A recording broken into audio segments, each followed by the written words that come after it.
nos direcionar no nosso emocional e família. É um culto totalmente direcionado para cada um de nós. Amém? A palavra do Senhor diz assim: quem tem ouvidos, ouça o que o Espírito diz às igrejas. Então que hoje o coração de cada um de vocês esteja aberto para aprender, para ouvir tudo que vai ser dito. Porque a cada momento que a gente aprende algo, é para que isso melhore cada vez mais a nós mesmos. Amém? Vamos orar? Senhor Jesus, diante de Ti nos colocamos, Pai, com o coração aberto, Pai, para que possamos ouvir tudo que vem de Você. Deus, diante de Ti colocamos as nossas vidas, o nosso coração. Espírito Santo, seja bem-vindo neste lugar. Haja, Senhor, conforme a Sua vontade. Use-o, Senhor, a Elaine e o Marcos, Senhor, como instrumento nas Suas mãos, Pai, para que eles possam, Senhor, reedificar cada vez mais as nossas vidas e nos ensinar, Senhor, o melhor para cada um de nós e para cada um da nossa família, Pai. Diante de Ti, Senhor, eu coloco cada um dos Seus servos, dos Seus discípulos, em Suas mãos, Seus filhos, Pai. Use-nos, Senhor, e abra cada vez mais o nosso entendimento e nos dê sabedoria, Senhor. Diante de Ti, Senhor, eu coloco, Pai. E agora eu chamo, Senhor, a Elaine e o Marcos. Podem vir aqui.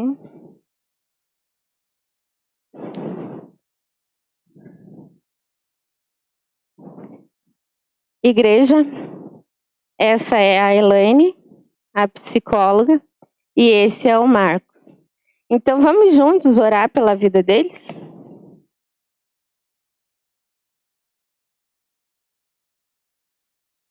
Senhor Jesus, diante de Ti colocamos, Pai, a vida dos dois, Senhor.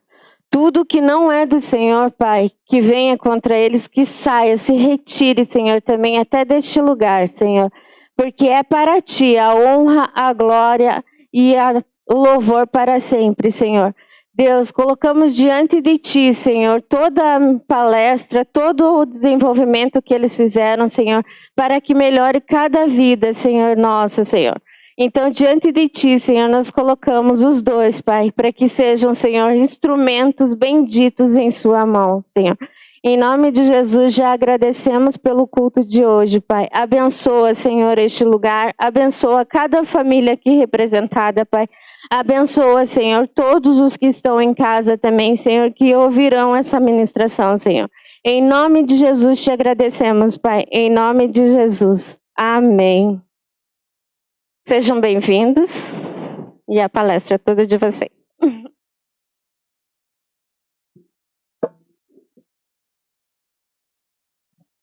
Boa noite.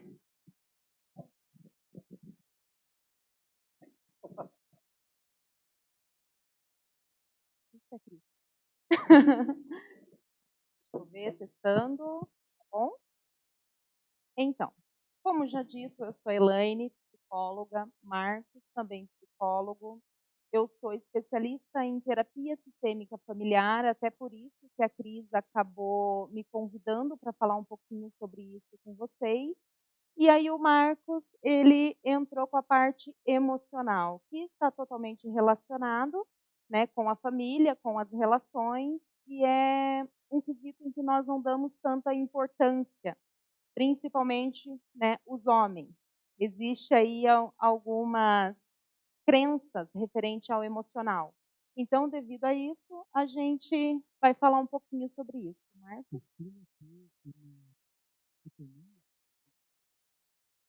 A gente até usou essa imagem, que é uma coisa muito popular, de o cérebro ser a razão, o coração ser a emoção. A mulher será a emoção, o homem será a razão. Porém, esses dois elementos constituintes do ser humano, eles não andam distintos e separados. Como na imagem, eles são interligados e eles são compostos do mesmo elemento. Então, por isso que nessa fala de hoje a gente vai tentar mesclar as duas coisas. O aspecto emocional e racional das relações familiares, principalmente. Você pode passar, por gentileza? Vamos ver se vai. A gente testou tanto e na hora H não vai. Quase.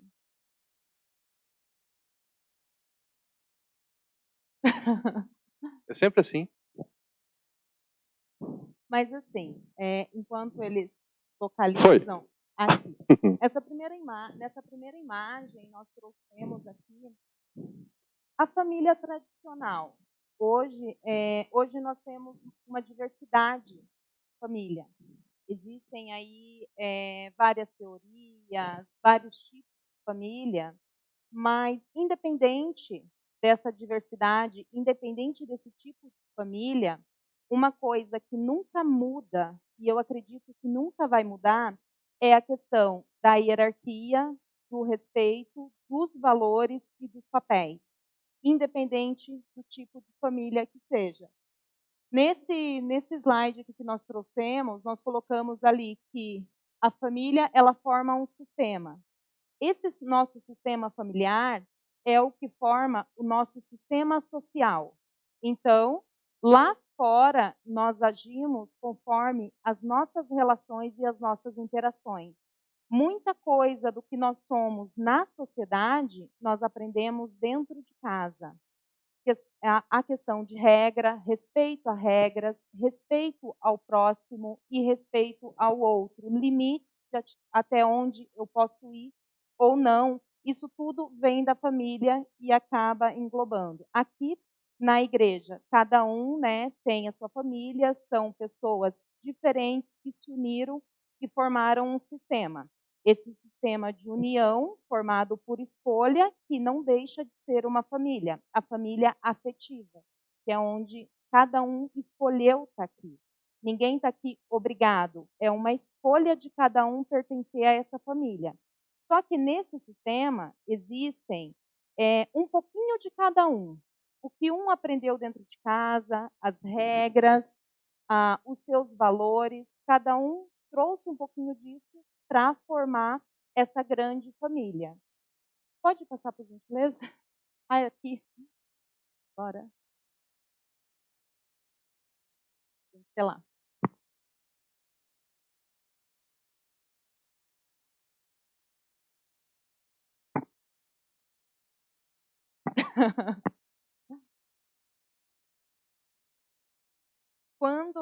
Se eu não me engano, o próximo slide já é da hierarquia.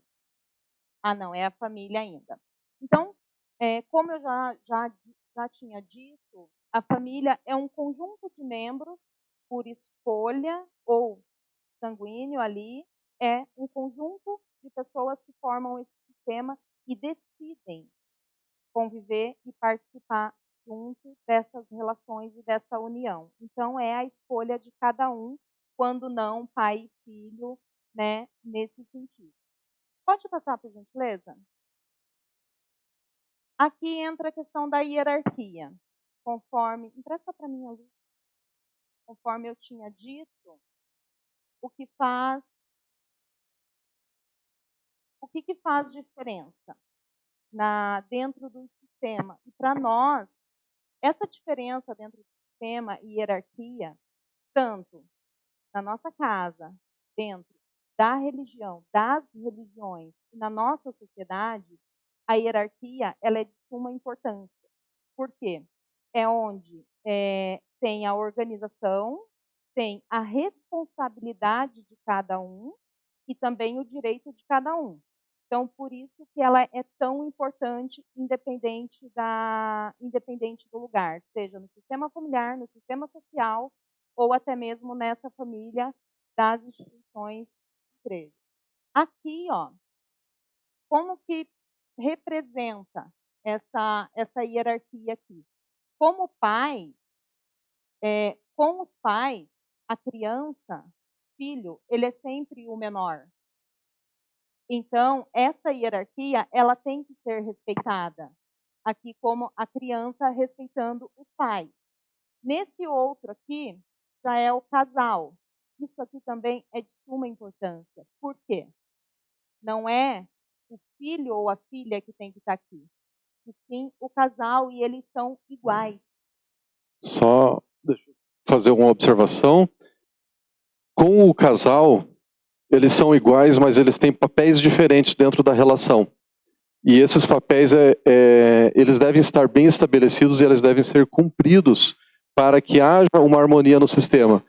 Inclusive porque os filhos, eles vão basear a sua representação social lá fora, conforme o que eles veem dentro de casa. Então, os cônjuges, eles são iguais, mas cada um tem o seu papel distinto. Homem, né, de prover e proteger, a mulher de cuidar e servir, né, essa função mais protetora mesmo, cuidadora. E o que a gente vê muito hoje em dia é uma inversão terrível nessa hierarquia, onde os filhos são colocados em primeiro lugar. Quando não são os pets, que está sendo uma aberração. E pode continuar, Elaine, só quis para não deixar passar essa parte. Então, aqui está sendo representado aqui com os meus filhos. Sou o menor, sou o maior. Tanto o pai como a mãe, eles são os maiores. Então, esse respeito, essa hierarquia, ela tem que acontecer. Um filho chega para o pai: pai, posso ir na festinha ali no domingo? O pai: não pode porque é perigoso. Mas vai lá e peça para tua mãe, se ela deixar, ok. Esse tipo de diálogo, ele não pode acontecer. A mãe e o pai, eles têm que estar fechados um com o outro, tomando as mesmas decisões, para que essa criança, esse adolescente, ele saiba para onde ir, ele saiba o limite e os papéis ali que estão sendo exercidos. Aqui, na questão de irmãos, isso daqui é bem importante também. Por quê? Os irmãos, famílias que têm vários filhos, geralmente cada um tem o seu lugar, só que também existe uma hierarquia. E colocar um filho de 10 anos, por exemplo, cuidando de um filho de 3 anos, isso não é função desse filho.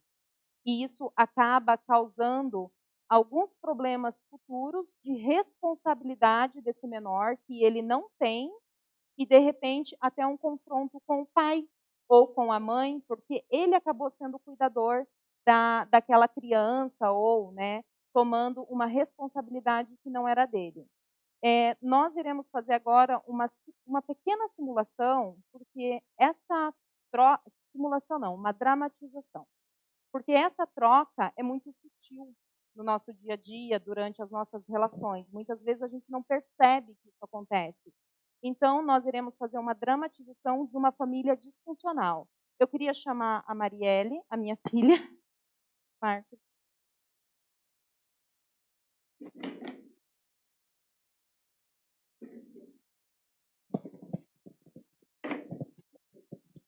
Então, Elaine, nós estávamos conversando sobre o que mesmo?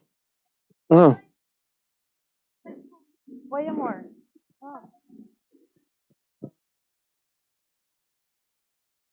Sério? Nossa. Parabéns. Aqui deu para ver uma situação que era bem cotidiana e que causa uma disfuncionalidade. Por quê? Estabelece que e estabelece aqui porque elas começaram a entreter o assunto delas ali e o que nós estávamos tratando anteriormente foi esquecido, o marido foi esquecido, o pai foi deixado de lado e daí o pai começa a olhar para fora. O pai começa a não ter aquele apoio que ele precisa dentro de casa. E não só o apoio, obrigada, amor. Não só o apoio dentro de casa, mas também a participação da vida dela. Porque quando eu fecho uma relação com ela, direta com ela, eu também tiro o direito dele de ser pai e dele de participar dessa vida com ela também e das vitórias dela, mas também eu tiro a autoridade dele com ela, onde sempre que ela tiver algo para pedir, vai ser para mim.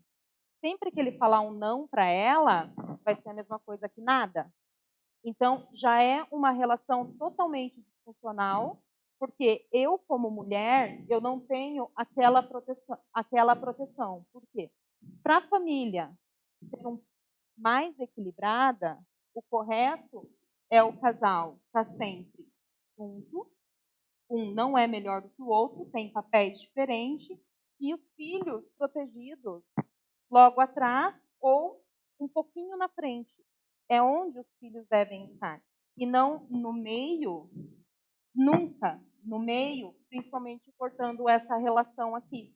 Porque é daqui que vai sair lá fora esse respeito, quando ela estiver no mercado de trabalho, quando ela for conversar em outros lugares, não entrar em uma reunião, não interromper as outras pessoas na hora de conversar, respeitar algumas regras que são importantes.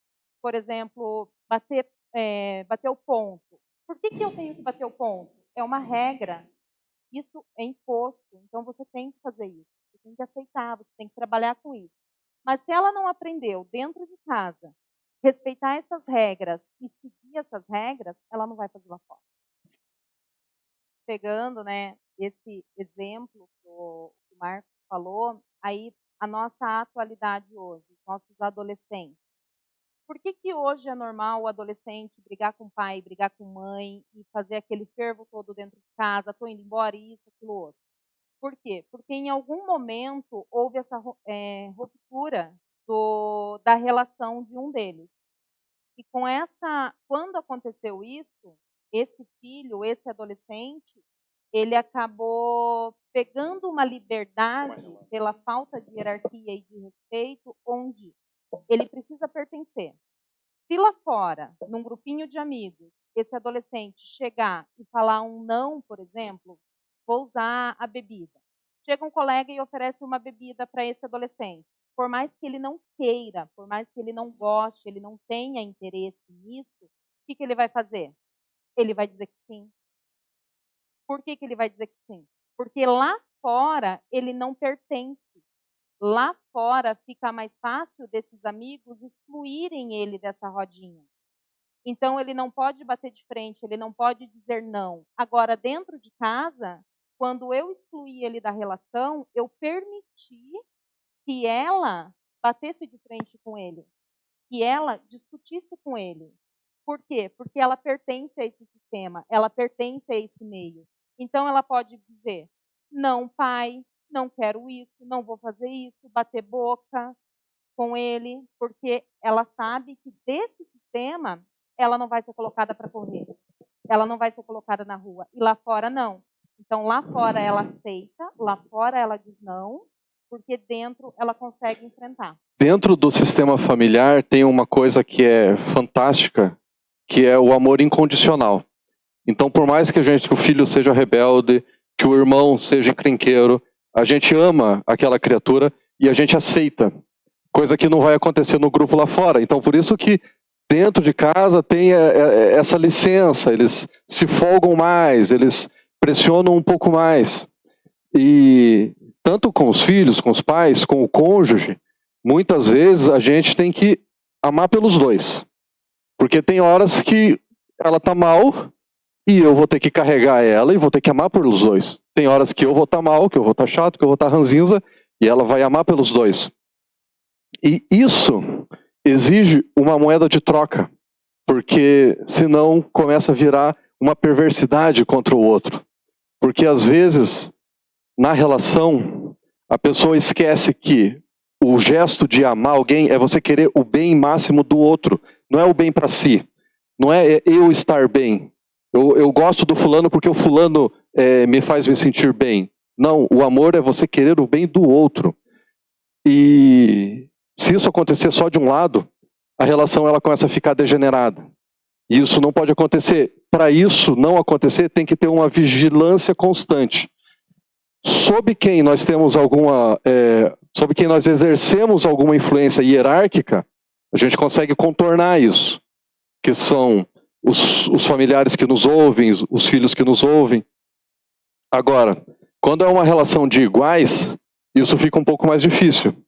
Mas mesmo assim, exige que nós tratemos das cicatrizes e que essas relações difíceis causam na gente.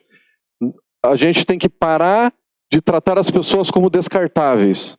Aquela pessoa, ela é disfuncional na minha família, então eu vou virar as costas para ela e eu não quero mais saber porque ela me machuca.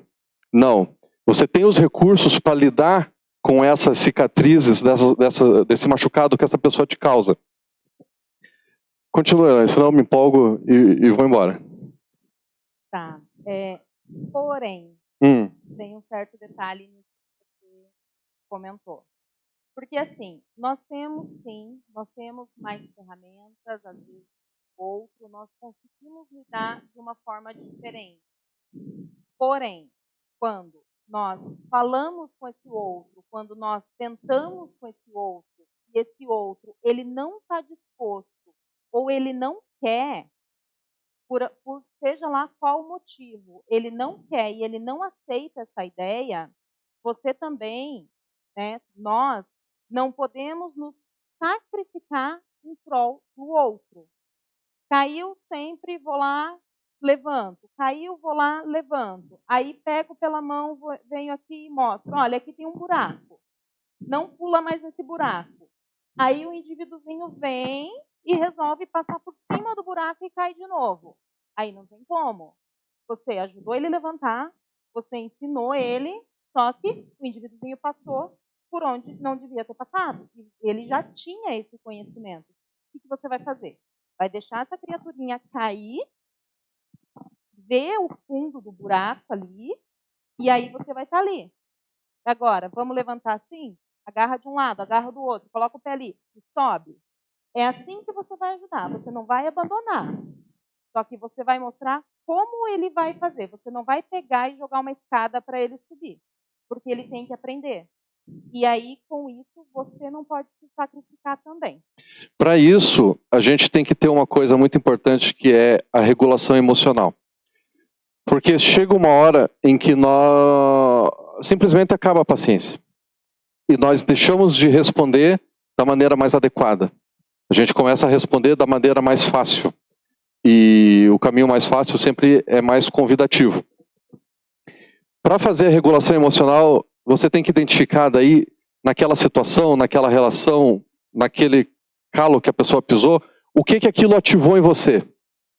Ativou raiva, ativou medo, ativou vergonha. Então essa emoção, ela está lá em cima. Você tem que pegar e contrapor essa emoção. Se você ficou com muita raiva, você tem que pegar a emoção que é contrária da raiva e cultivar ela. Se você ficou com muito medo, você pega a emoção contrária do medo e cultiva ela, que são as virtudes. Cultivando as virtudes, você vai adquirir recursos para enfrentar aquela adversidade. Você não está tentando mudar o outro, você está se fortalecendo. Porque mudar o outro é uma tarefa hercúlea e às vezes é um desperdício de energia. Agora, nos fortalecermos, identificarmos esses pontos, a gente se levanta e fica mais forte para ajudar o outro a hora que o outro precisar, que a gente estenda a mão. Essa regulação emocional, ela exige que façamos uma análise, é o tal do autoconhecimento. Você tem que conhecer onde que é o teu ponto fraco. O ponto fraco na tua família, naquelas reuniões de famílias, que sempre dá uma encrenca. Depois do almoço, estão todo mundo conversando e vem sempre aquela conversa que desregula e vira um bate-boca e termina em encrenca a reunião. Por quê?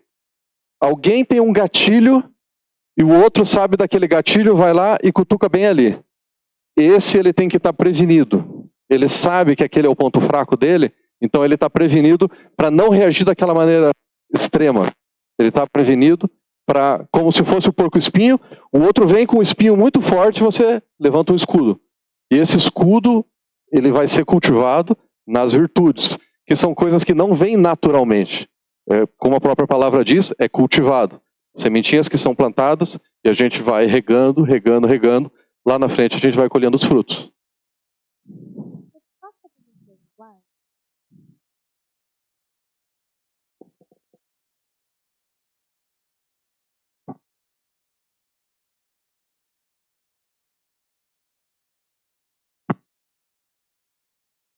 Aqui nós colocamos ali um pouquinho sobre a hierarquia, que é basicamente o que nós falamos. Essa hierarquia, ela serve para definir papéis, responsabilidades e direitos. Porque quando eu não sei qual é o meu papel, ao mesmo tempo que eu perco o meu direito, eu tiro o direito do outro agir também. Eu tiro o direito dele aprender, dele crescer. Por exemplo, eu uso bastante exemplo. Por exemplo, uma filha. Inclusive tem um filme que eu gosto muito. Eu não lembro do nome desse filme, mas é um filme onde a mãe ela acaba dando remédios para a filha. Ela dá. Fuja. Obrigada. Esse filme, a mãe dá remédios para a filha. Por que a mãe dá remédio para a filha? A mãe é má? A mãe não gosta da filha? O que tem de errado com essa mãe? Não, a mãe não é má. A mãe ela não tem intenção de prejudicar essa menina. Só que ela quer tanto proteger, ela quer tanto cuidar, ela não enxerga o direito dessa menina de ir para uma faculdade, ela não enxerga o direito dessa menina de ir para o mercado de trabalho, que ela acaba querendo proteger de uma forma que ela tira as pernas da menina. Qual é o jeito de fazer com que a menina fique mais protegida? É tirando as pernas. A menina é totalmente dependente dela, ela não sabe qual é a função dela de mãe, o papel dela de mãe, e não deixa essa menina aprender, não deixa essa menina passar por frustrações lá fora, ela não deixa essa menina sofrer as dores do mundo, de repente, de um namoradinho, de uma amiga que virou a cara para ela não permite que a menina tenha essas experiências. E com isso, através do remédio. Então, esse filme, ele mostra muito essa falta de sistema, de hierarquia e respeito. Porque ela não se respeita, no mesmo tempo em que ela tira as pernas da menina, ela também perde as dela. Porque ela vive em prol dessa menina. Aonde está, se nós pararmos para pensar, aonde está o papel mulher nessa mãe? Aonde está o papel de profissional dessa mãe? Aonde está o papel de mãe dela? Porque ela está ali num papel de cuidadora, ela está ali num papel de eu preciso proteger.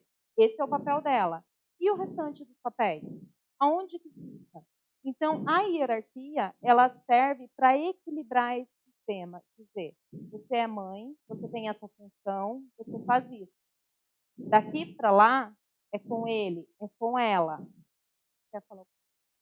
Tem um grande problema que é a pessoa refletir nos filhos, não querer que os filhos passem por aquilo que eu passei, aquele velho ditado. Só que daí começa a proteger tanto o filho, que no filme literalmente deixa o filho aleijado, porque o filho não consegue se preparar. E às vezes tudo aquilo de ruim que a pessoa passou foi o que tornou ela uma pessoa de bem, uma pessoa de garra, uma pessoa determinada, uma pessoa capaz de constituir uma família. E daí ela priva o próprio filho de desenvolver todas essas habilidades.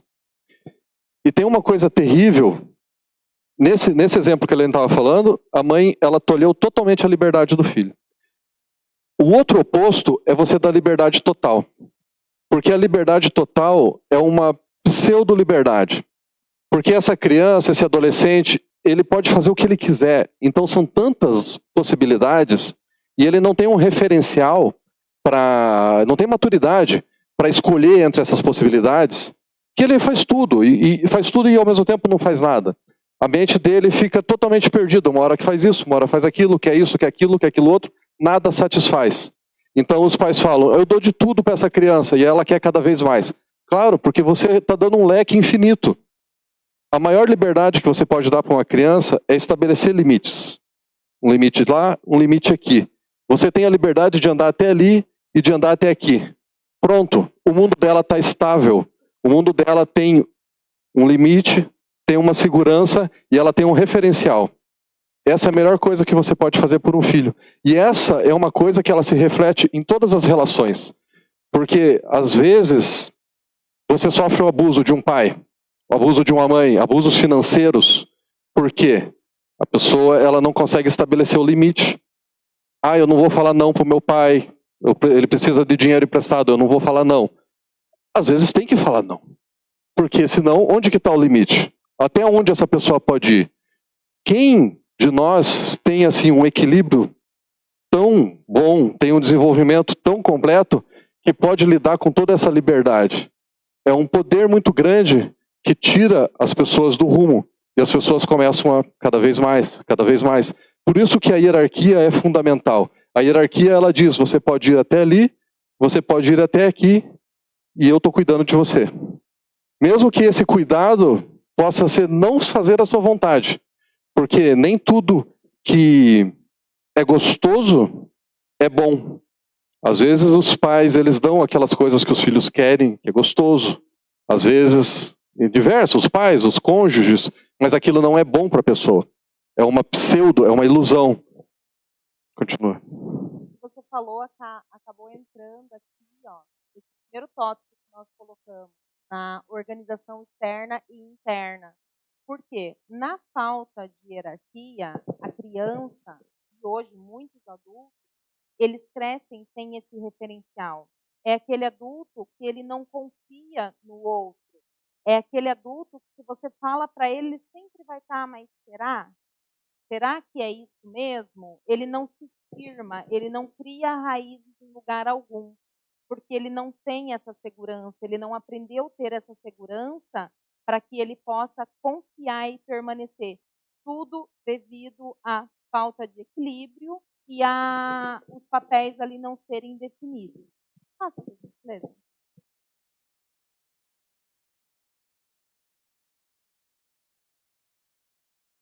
Se alguém tiver alguma pergunta, quiser fazer algum comentário, fiquem à vontade, tá? Aqui eu coloquei para ficar, né, de repente, um pouquinho mais claro a questão, a diferença de papéis. Por quê? O papel, ele serve como papel social e cabem ali diferentes elementos. Entra pai, o papel de mãe, o papel de filho. Qual é o meu papel como filha? Qual é o meu papel como mãe e como esposa? E às vezes é muito comum, eu trabalho muito com casais, então eu percebo muito isso, que muitas vezes as mulheres, elas têm filhos, e o que acontece? No momento em que a criança nasce, elas esquecem de ser mulher. Elas esquecem todo o resto. Elas acabam virando mãe daquela criança. Inclusive, é bem comum, muitas famílias, o casal se tratar como pai, o marido chamar a esposa de mãe, e isso causa um bug na cabeça da criança que vai crescendo. Por que um bug na cabeça da criança? Por quê?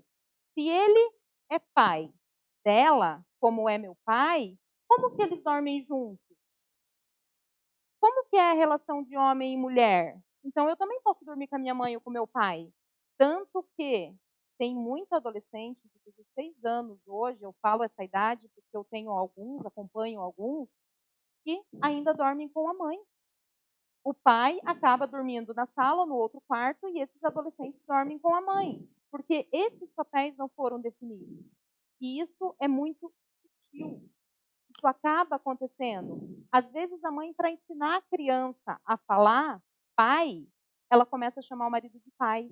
E aí o nosso cérebro, o nosso inconsciente, ele começa a ver essa incongruência. Se ela está chamando ele de pai, como que ela vai ver ele como homem, como esposo? Não tem como. Ou ele é pai ou ele é homem.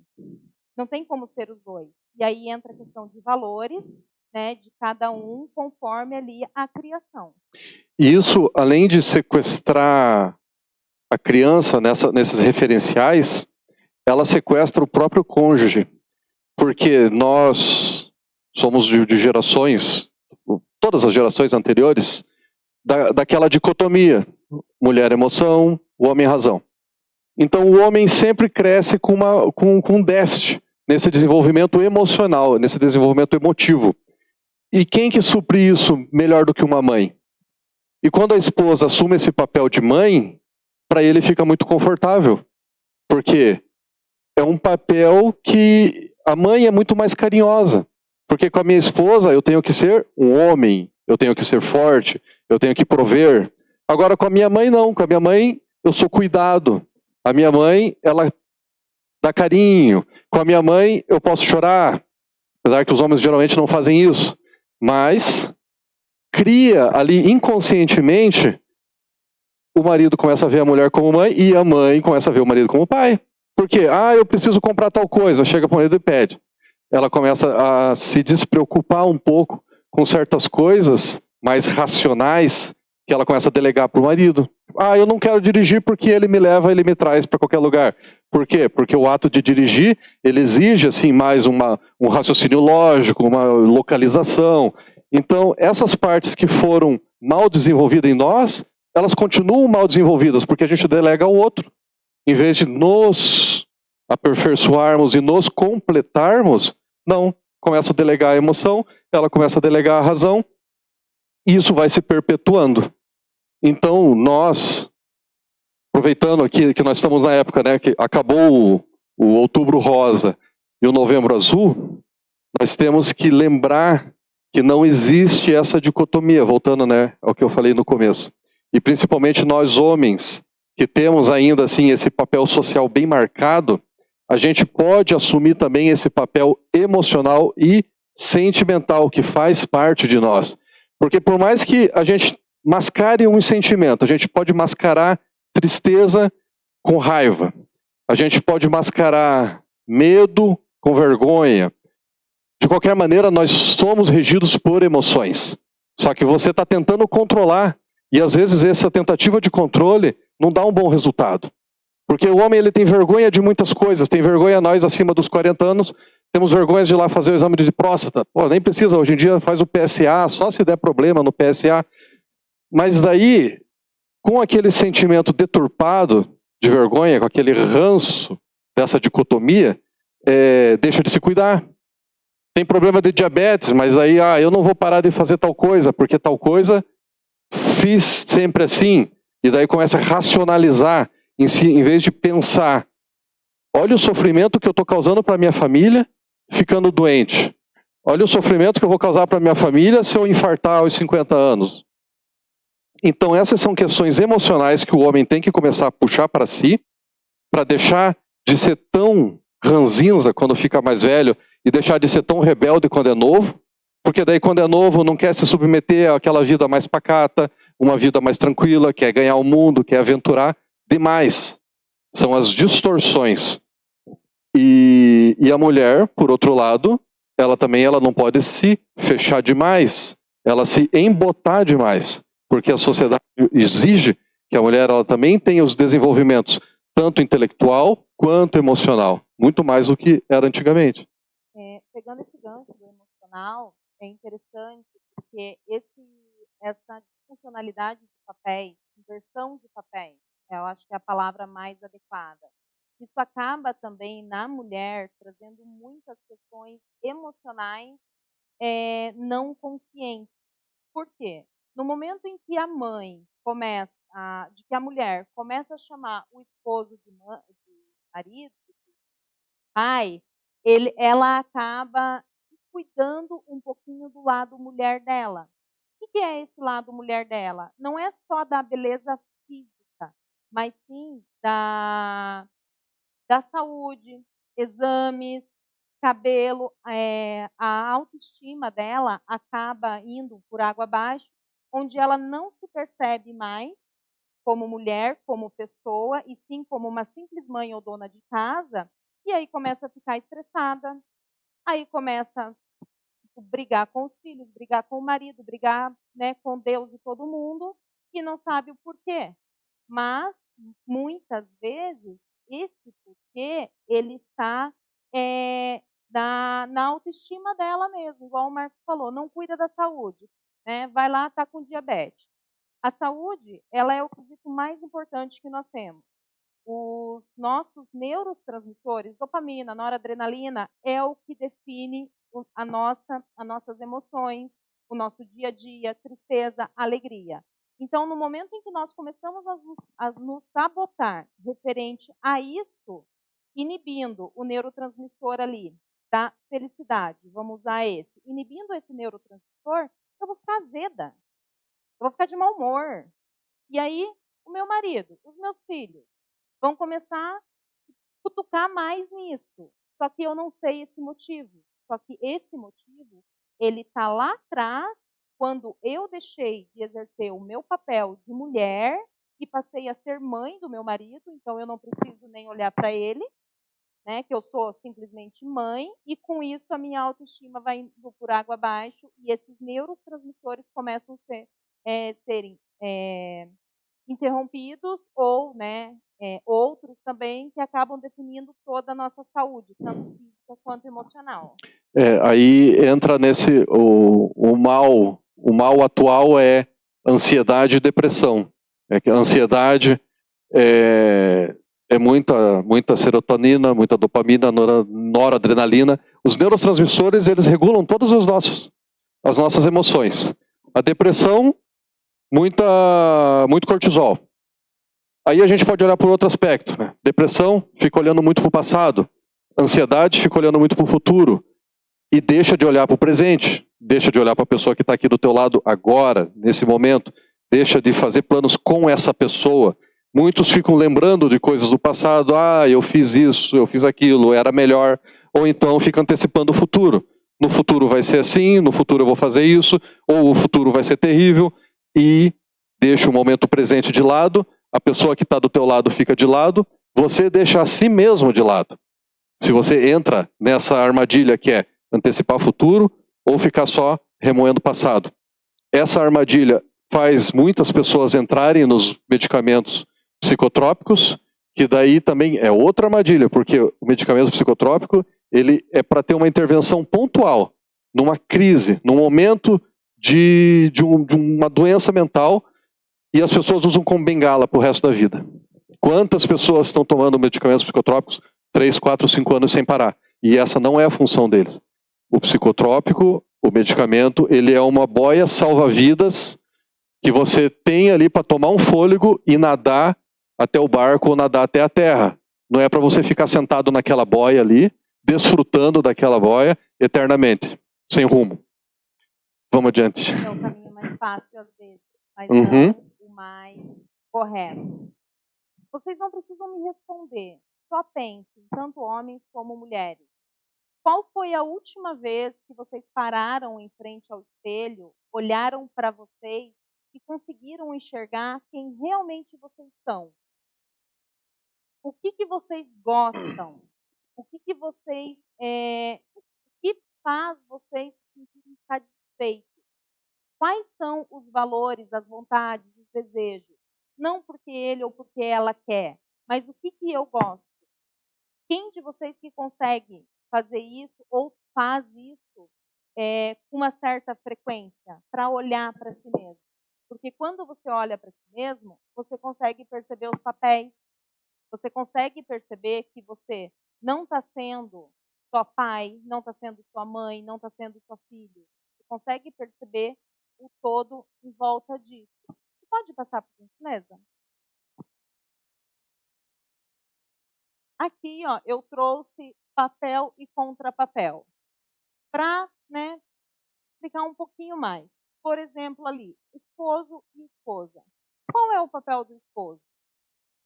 Falando de papéis mesmo, de funções. O que vocês acham que é o papel do marido com a esposa?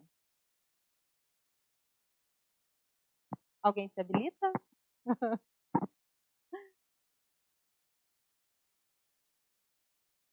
Pagar boleto? Faz parte. É uma das funções, né? É uma das funções. Então, uma coisa importante desses papéis é a gente realmente não ficar atrelado a uma das funções do papel. Porque senão a gente pode falar, da esposa é gerar filhos. Mas não é só isso, né? Do médico é prescrever medicamento. Não é só isso. A gente fazendo assim, essa minimalização, e ao mesmo tempo é uma generalização, porque a gente pega tudo o que compõe aquele papel e generaliza em uma função dele. Isso é uma distorção. E essas distorções, sempre as distorções e as generalizações, elas vão dar em maus resultados. Mas o que nós temos que ter bem claro sempre é, naquele determinado momento, qual é o meu papel? Qual é a minha função? Quando Um paciente vai a um médico. Qual é o papel desse cara aqui dentro do consultório? Ele vai tratar de igual para igual esse paciente? Mesmo que o paciente seja um outro médico? Coloca 2 médicos juntos. É um médico? Vai tratar de igual para igual? De jeito nenhum. Se eu estou indo em uma consulta, esse daqui é o meu médico. Eu tenho que respeitar ele como médico. E ele me respeitar como paciente. Aqui, a mesma coisa. Se eu estou na escola, se eu estou diante de alguém ali num quadro, se eu sentei para aprender algo, ele é o meu professor. Quais são as minhas responsabilidades e direitos com esse professor? Então, ter essa definição de papel naquele momento é o que faz diferença nas relações. Uma coisa que a gente tem que distinguir e deixar bem claro para nós mesmos é que o nosso papel não é a nossa identidade. Por mais que eu sou um psicólogo, mas eu não sou só um psicólogo. E tem pessoas que elas se categorizam só pelo papel social que elas exerceram. A gente vê muito isso, por exemplo, com aposentados. Nós fizemos trabalho no asilo e aqueles senhores que estavam lá, eles falavam, eu fui marceneiro a vida toda e só isso que eu sei fazer. Ele deixou de ser o João, o Pedro, ele era o marceneiro. A pessoa, às vezes, ela deixa de ser o José, a Maria, ela vira a cabeleireira, a confeiteira, e ela incorpora, e isso é terrível quando a pessoa trabalha, às vezes, num trabalho que é considerado, que é considerado, assim, um trabalho mais humilde, por exemplo, uma pessoa que é um gari, e ele incorporar isso para a identidade dele, porque ele está na base da cadeia social. Se ele incorpora que ele não é nada além de um gari, o que vai motivar ele a ir fazer uma faculdade? O que vai motivar ele a fazer coisas superiores? Porque ele fica se colocando só naquele papel. O que acontece muito com os médicos, que às vezes a gente fala que médico é professor de Deus, porque ele fala, se Deus tivesse me ouvido, isso teria sido melhor. Porque ele acha que ele deixou de ser o João, o Pedro, ele acha que ele é o médico. Então aquele status, aquele papel social que ele está exercendo naquele momento, ele incorpora como identidade. E isso é uma armadilha. Quando a gente chega em cargos superiores, em cargos de poder, isso corrompe muito facilmente. E isso, quando a gente está numa situação um pouco pior, isso também nos deprime muito facilmente. Isso acaba sendo um pouquinho também pesado para dirigente de trabalho e quem está sempre na frente. Eu vou usar a igreja como exemplo, mas de repente um pastor, pastora, isso acaba sendo pesado. Por quê? Porque aqui dentro ela senta, ela acolhe, ela ouve, ela dá toda aquela assistência para a pessoa. Só que muitas vezes ela teve uma mal noite, teve um mau dia e a pessoa chega lá 8 horas e bate no portão dela. Dan, dan, dan. Minha vida está ruim. E daí ela olha e fala, sério? Dá pra gente conversar mais tarde? E daí a pessoa sai, porque não me deu atenção, porque não me acolheu, Me porque tratou não sei mal. o quê. Mas, 8 horas da manhã, a mulher teve um dia ruim. Tudo bem, ela é pastora, ele é pastor, mas eles também têm direito de ter um dia ruim. E com isso, né, acaba invertendo ali esses papéis. Então, entender, né, como o Marcos falou, que esse papel, ele não é uma identidade. Então, nós exercemos papéis, só que nós somos homens, nós somos falhos, nós choramos, nós sentimos, nós temos dores, nós temos momentos de felicidade, um como os outros. Então, é normal. Entender o meu limite vai me fazer entender o limite do outro também. E isso vai me fazer respeitar o outro. Vai me fazer respeitar o outro e o que o outro me traz também. Onde eu posso perceber que, de repente, um assunto pode acabar deixando ele chateado, pode acabar estragando alguma coisa, então eu não vou falar. Eu vou segurar isso. Se, de repente, uma fala minha vai causar um desconforto maior. Às vezes acontece muito da pessoa não largar o papel onde é o local dele. O homem jamais deve vir para casa e trazer os seus problemas do trabalho e descarregar em cima da mulher. Você é funcionário, então o teu papel de funcionário foi lá. Você chegou em casa, você é o marido, você é o esposo. Você é você. Aquele papel fica lá. E a mãe também cuidou das crianças, colocou as crianças para dormir. Acabou. O papel de mãe tá ali. Não precisa exercer esse papel agora. Agora você vai ser a companheira, você vai ser a Elaine, você vai ser a Maria. Pode Eu acho... passar, por gentileza? Aqui nós trouxemos um emaranhamento de emoções inconscientes.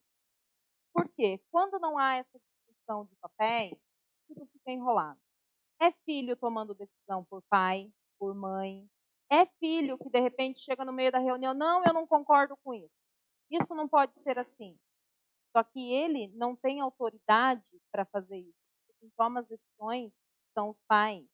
Ah, a gente vai viajar. Não, não vamos, não, porque eu tenho não sei o quê. E aí, um dos parceiros acaba acolhendo aquilo. Não, a gente não vai, porque ela tem uma festinha no final de semana, ela não pode sair. E aí acaba misturando, embolando tudo, onde uma pessoa de fora que olha não sabe quem é o pai, quem é a mãe dessa relação, quem realmente manda. Quem fala mais alto? Quem que abaixa a cabeça quando o outro está falando? Então, acaba virando essa confusão, tanto na família como na sociedade. Lá fora, nós representamos muito o que nós somos dentro de casa.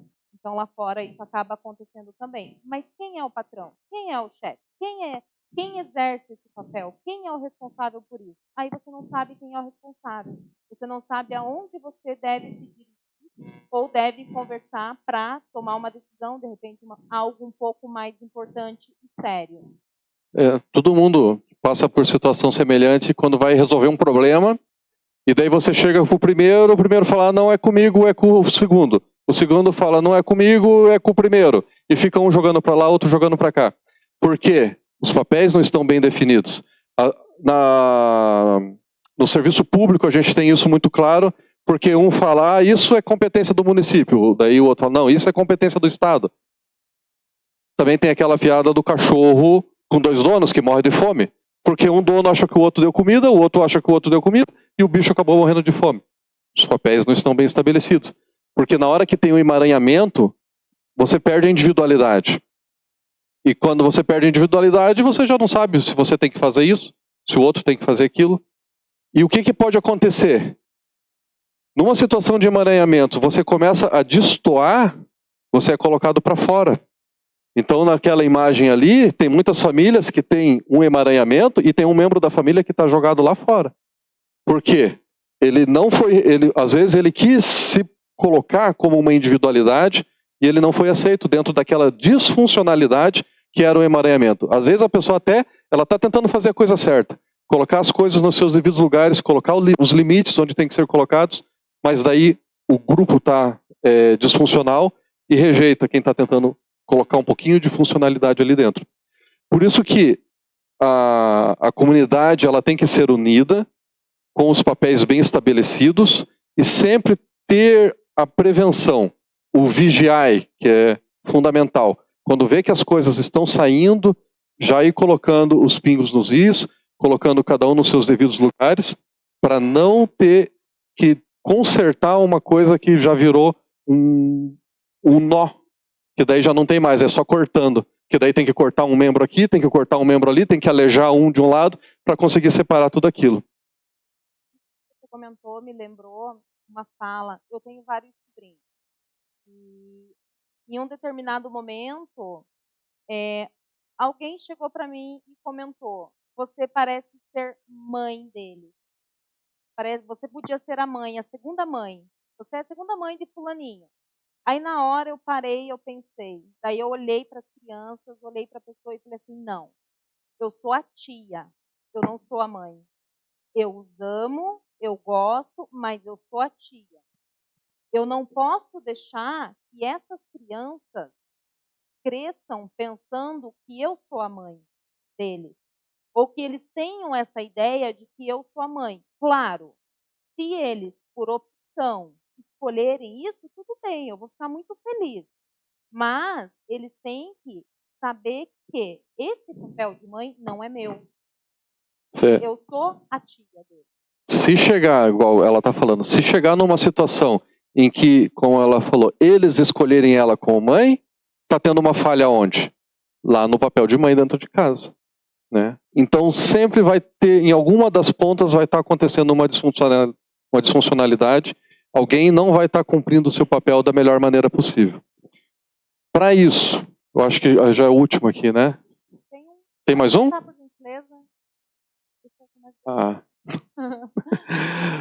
Para a gente ter esse norte, ter essa referência, nós temos que usar justamente os modelos de referência. Às vezes é muito pregado por aí que todo mundo tem direito a falar sobre tudo, todo mundo tem direito a opinar sobre tudo, só que nem todo mundo tem o conhecimento sobre as coisas, nem todo mundo tem o discernimento sobre as coisas. Então, quando nós não sabemos que caminho tomar, vamos olhar um referencial que dá certo, um referencial que é aonde nós queremos chegar. Porque ali não tem erro. Ali você sabe que aquela dúvida que você tem, aquela pessoa que está lá na frente, aquele teu referencial, ele seguiu o caminho certo, que aquela dúvida que você tem não vai te levar naquele caminho. Então, o que é muito pregado por aí, todo mundo tem os seus direitos, todo mundo tem as suas expressões, só que a gente tem que tomar muito cuidado, porque nem todo mundo sabe para onde está indo. E a gente tem que fugir da situação de cego guiando o cego, né? Nós temos o melhor referencial de todos, que é Jesus Cristo. Nós temos o melhor referencial de todos, que é a religião, que está consolidada há milênios. E eu acho que não tem por que a gente ficar se aventurando por caminhos tortuosos que a gente não sabe onde vai dar. É isso. Complementando a fala do Marcos, já que ele entrou no religião, hierarquia, que foi, né, o que nós mais falamos aqui. A hierarquia é a ordem. E tanto Jesus como, né, outras colocações, o que é pregado, digamos assim, é o respeito, o limite, você enxergar o outro, é você perceber o outro. O meu direito, ele acaba onde começa o do outro. Por que onde começa o do outro? Porque é onde eu percebo, é onde eu vou respeitar ele, é onde eu vou enxergar os sentimentos dele como pessoa também, como indivíduo, como um ser que chora e que sofre. Então, a questão de hierarquia, ela serve para tudo. O que eu costumo dizer para os meus pacientes, a organização ela não é fácil, dá trabalho. Mas comece colocando uma porta no quarto e ensinando os outros a baterem nessa porta, a não entrar direto. Se eu vou no quarto da minha filha, como respeito a ela, eu vou chegar e bater. Eu vou esperar ela me responder ou me permitir a entrada. Então, eu acho que esse é o começo. É você ensinar que naquele espaço tem que ter um respeito. E aí a outra pessoa... Isso se expande para tudo, porque o colocar a porta, você pode usar em vários contextos, né? É uma metáfora. E muitas pessoas têm dificuldade de dizer não, e por não dizer não, caem em armadilhas, vão por caminhos tortuosos, ou ficam se submetendo a coisas que não deviam se submeter pelo medo, né? E é a disfuncionalidade das emoções. Então, se você não consegue sozinho, peça ajuda. A psicoterapia é fundamental para o autoconhecimento. E a melhor coisa que a pessoa pode fazer é: eu não sei por onde começar. Porque a pessoa que fala que ela não sabe por onde começar, ela abriu a possibilidade de aprender. E isso é fundamental, porque quem acha que já sabe, quem acha que está certo, ferrou. É verdade, eu concordo plenamente. Você está disposto a aprender, a buscar mais, a olhar para o outro e entender que você não sabe todas as coisas. Eu faço terapia faz 6 anos, está indo para 6 anos que eu tenho o meu terapeuta. Eu não largo de nada no mundo. Por quê? Porque eu sou uma pessoa problemática? Não, porque eu sou uma pessoa comum e eu sei que eu tenho muito a aprender sobre mim. Eu sei que eu tenho muito a melhorar sobre mim. Então, por que não? Sou uma pessoa que pode me ajudar um pouquinho mais, que pode me dar uma orientação. Uma coisa que facilita muito a vida da gente é você reparar, pode perceber que é muito mais fácil você arrumar uma solução para o problema do outro do que para os próprios problemas. Por quê? A gente consegue contar a história do outro de uma maneira bem clara. Você pega uma pessoa, você conta a história dela assim, assim, assim, ela chegou até aqui, ela deve fazer isso. Pronto. Agora, muitas pessoas, a maioria das pessoas não consegue fazer isso com a própria história. E essa falta de conhecimento, essa falta de clareza sobre a própria história, impede a pessoa de colocar tudo assim numa linha da vida certinha e falar, a melhor solução é essa, o melhor caminho é esse. Então, por isso que é tão fácil a gente resolver o problema dos outros, que a história dos outros a gente consegue contar facilmente. Um bom caminho é esse. Qual que é a minha história? Como que é a minha história? Como que eu estou traçando a minha história e aonde eu vou chegar por esse caminho? Eu acho que essa tua última colocação, assim, ela é bem importante, porque para onde eu estou indo? Aonde eu vou chegar? É onde eu quero? É o que eu espero? Esse caminho daqui 5, como eu quero estar daqui 5 anos? Eu estou caminhando nessa direção? Se eu quero, em 5 anos, estar em Santa Catarina, se eu estiver indo para o litoral aqui do Paraná, infelizmente eu não vou chegar nunca lá. E isso é muito legal para os problemas também. As pessoas, quando se desesperam por problemas, pensa, daqui a 5 anos, esse problema ele vai ser tão grave? Vão ter tantas consequências? Às vezes não. Então, calma, não precisa se desesperar tanto. Às vezes a pessoa se desespera por uma roupa, se desespera por, sei lá, uma prestação que está atrasada, mas que você sabe que daqui 2, 3 meses você vai conseguir pagar. Então, coloca isso em perspectiva. Coloca isso na tua história. E sempre que você contar a tua história, conta ela com um final feliz, pelo amor de Deus. Né? Não façam histórias trágicas, né? Fundamental. E, né, partilhando, quem tem filhos, geralmente a gente tende a se desesperar por um sofrimento de um filho. Só que daí, né, algumas pessoas dizem, você tem um coração negro, né, porque você faz isso, você faz aquilo. Só que é você parar e pensar, hoje ele caiu, ele quebrou a perna, ok, eu vou levar no médico, vai fazer ali um curativo, vai passar um mês. Mas ele aprendeu a sentir aquela dor. Ele aprendeu a passar aquela frustração de não poder correr durante o mês todo. Então, quando ele tiver com 15, 16 anos, não vai ser a primeira decepção que vai derrubar ele, porque ele já teve uma dor maior, porque ele já passou um tempo sem poder correr. Então, é você, né, os pais, mães, enfim, é olhar que nem sempre você está ali com um berço. Como é aquela folha lá? Tem travesseiro? De pena. Ali embaixo da criança, protegendo, não é o melhor. Às vezes é bom você colocar ela no chão duro e deixar. Porque ela vai aprender a passar por aquilo. Ela vai aprender a sentir frio e suportar aquele frio, sem sofrer tanto. Então, assim, são duras realidades que nos fazem bem, que nos ajudam muito.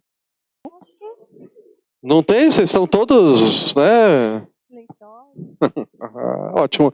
Eu agradecemos a atenção de vocês, então, né, a paciência de vocês, e estamos à disposição, né? Muito obrigada a todos. Obrigada, Cris, pela confiança, por nos apresentar, né, ao pessoal e pelo convite também. Obrigada a vocês, né, por nos receberem aqui também. Adorei o lugar, gostei bastante, embora seja longe, mas eu gostei bastante do lugar e, assim, gratidão para vocês. E ficamos à disposição. Aplaudem. Obrigada.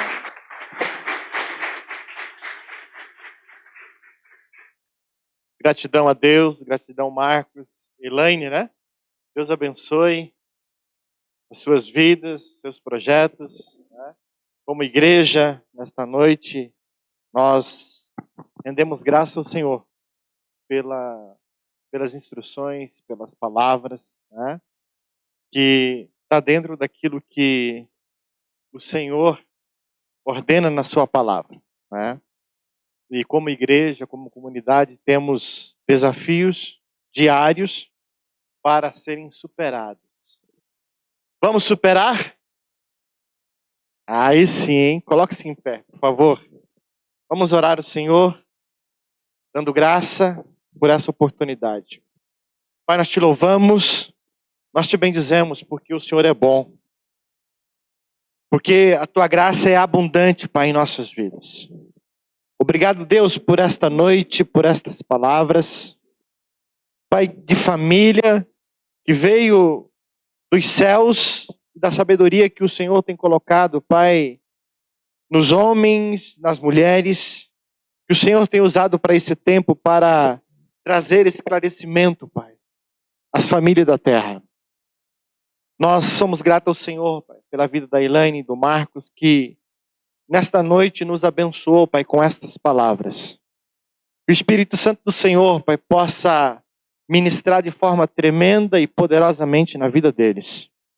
E que o Senhor, Pai, venha suprir em tudo na vida deste casal. Em nome de Jesus, nós somos gratos ao Senhor. Obrigado por este dia de trabalhos voluntários neste lugar, pela vida de todos que estão presentes, e que amanhã, Pai, teremos aqui neste lugar o culto da família, que a graça do Senhor, Pai, possa estar sempre conosco. Obrigado, Pai. Nós oramos em nome de Jesus. Amém. Nós temos